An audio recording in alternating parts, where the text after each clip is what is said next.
Toy Story 5 exceeded a lot of people's expectations with its emotional story focused on Jessie. But did you know that besides that, this movie also hides a lot of surprising details?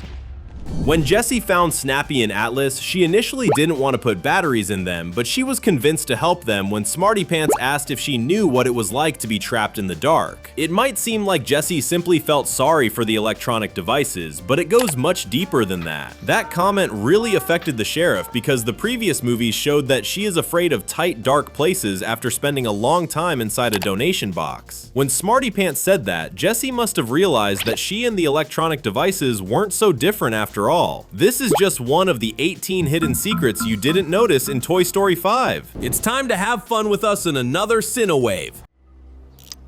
To infinity and beyond!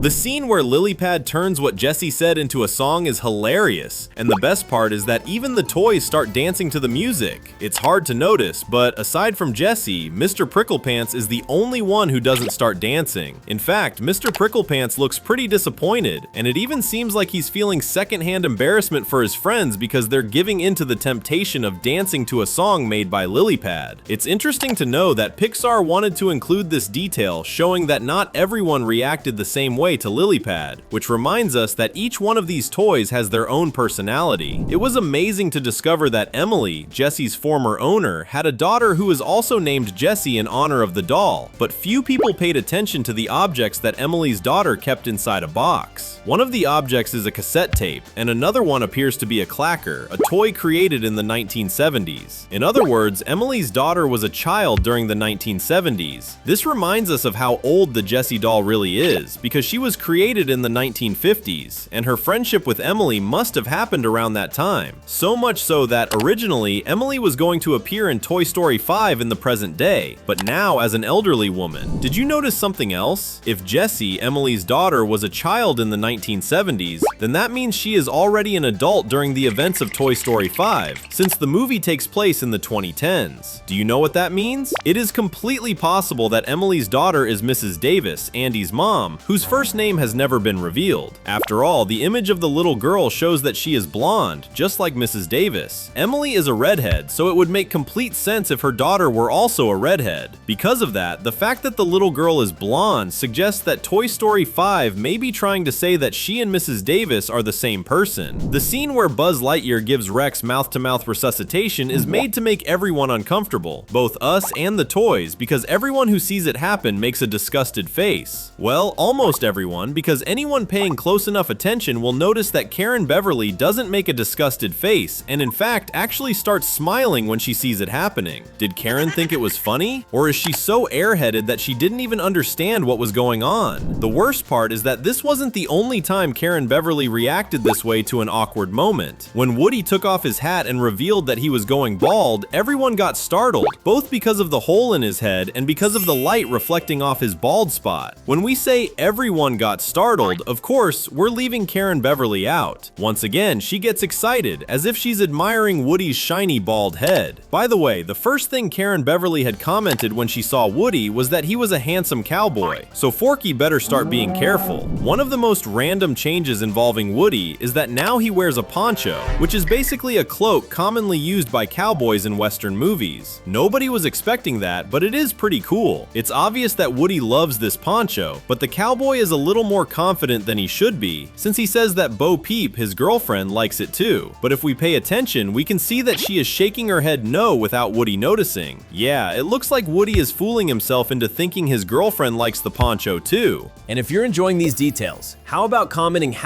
#Woody down below in honor of our favorite bald cowboy? Before Toy Story 5 was released, almost no one expected Jessie to kiss Buzz Lightyear. But here we are. It actually happened. The kiss brought a surprised smile to many fans' faces, and that was also the reaction Woody and Lilypad had. Now, what few people noticed is that one of the high-tech Buzz Lightyears from the Multi-Buzz Army was also very impressed when he saw it. But unlike the others, he doesn't smile. His expression gets stuck in pure surprise. Could this high-tech Buzz Lightyear have refused to smile because he was jealous of the original Buzz, who was kissed by Jessie? Toy Story 5 began with the Multi-Buzz Army, made up of several extremely advanced Buzz Lightyears, ending up on a deserted island after an air accident happened with the toy shipment they were in. That was wild on its own, but it wasn't completely random. In fact, this opening is a fantastic reference to the movie Castaway, starring Tom Hanks, who, in case you didn't know, is Woody's voice actor. Would you ever imagine that Toy Story 5, out of all Pixar movies, would reference Monsters, Inc.? Well, it happened, and it was right in front of us.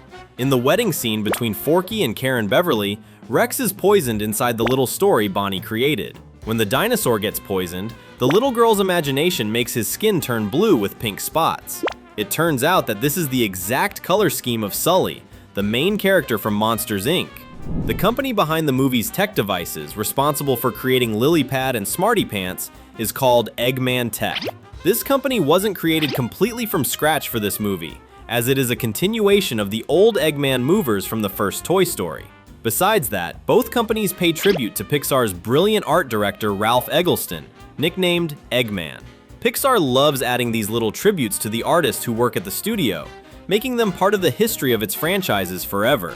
The first 3 Toy Story movies had a very unique visual identity, and part of that identity was the clouds painted on the walls of Andy's room. But the clouds were not forgotten in the new movie. In the spectacular scene where Woody returns to Bonnie's house and reunites with his old friends, there is a chalkboard decorated with the same blue clouds from Andy's room.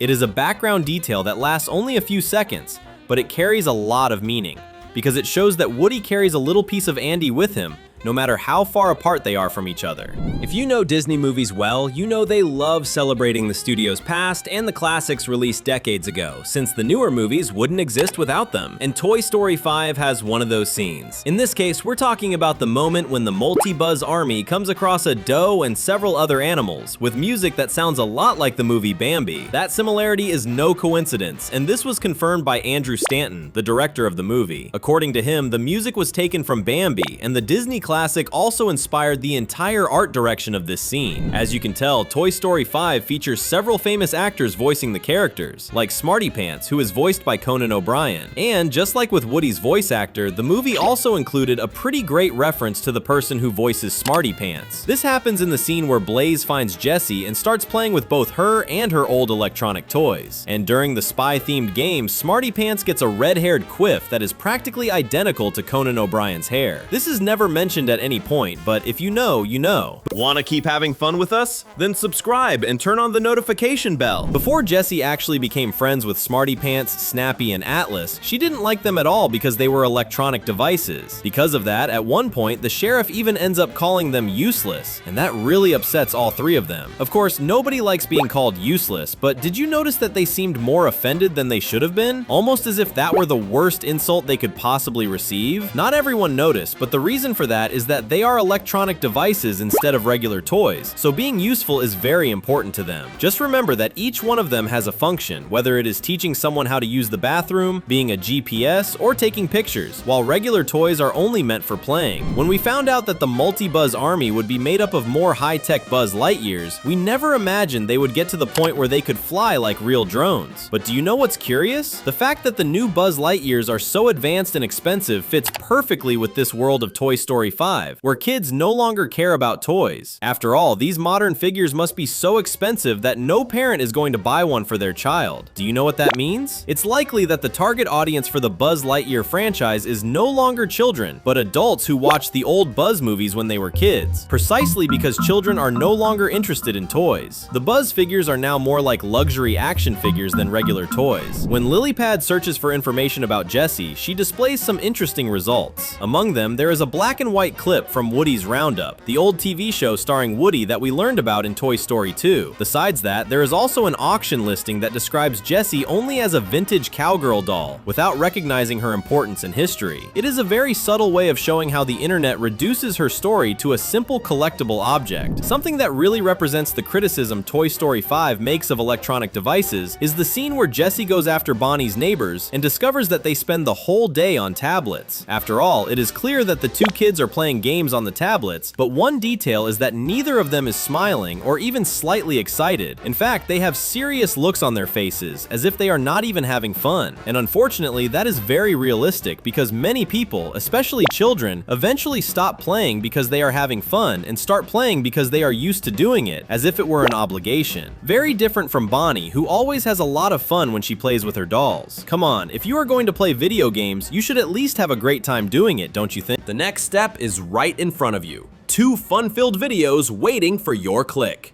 Thanks, and see you soon.